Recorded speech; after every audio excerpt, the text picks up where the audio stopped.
સાબરકાંઠાથી સમાચાર પ્રાપ્ત થઈ રહ્યા છે। હિંમતનગર શહેર સહિત આસપાસના ગ્રામ્ય પંથકમાં વરસાદની શરૂઆત થઈ ગઈ છે। સાબરકાંઠાથી આ સમાચાર હાલ પ્રાપ્ત થઈ રહ્યા છે, જ્યાં મેઘરાજાની ફરી એકવાર બેટિંગ શરૂ થઈ છે। હિંમતનગર શહેરના અલગ અલગ વિસ્તારમાં વરસાદી પાણી ભરાઈ ગયા। હિંમતનગર શહેરના નીલકંઠ વિલા સોસાયટીમાં પણ વરસાદી પાણી ભરાયા છે।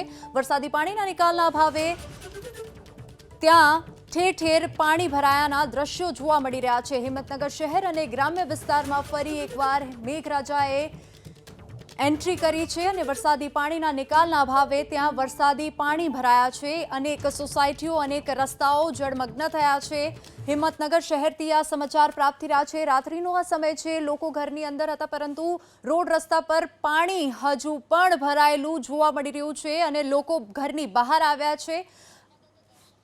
વધુ વિગતો સાથે અમારા સંવાદદાતા દર્શન ફોન લાઈન પર જોડાઈ ગયા છે। દર્શન, રાત્રિનો સમય છે, અનેક સોસાયટીમાં હાલ જળમગ્ન દેખાઈ રહી છે। અનેક સોસાયટીઓ શું છે તેને લઈને વિગતો, કઈ કઈ સોસાયટીઓ અને કઈ કઈ જગ્યાએ પાણી ભરાયા છે?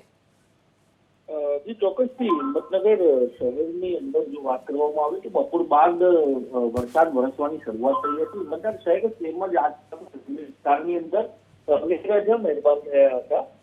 વરસાદ વરસવાને કારણે નીચાણવાળા વિસ્તારોમાં પાણી ભરાવાના બનાવો સામે આવ્યા હતા। જ્યારે હિંમતનગર શહેરના તો શહેરમાં ઘણા એવી જે નીલકંઠ વિલા સોસાયટી છે, નીલકંઠ વિલા સોસાયટીની અંદર વરસાદી પાણીના નિકાલના અભાવે વરસાદી પાણી ભરાવા પામ્યા હતા।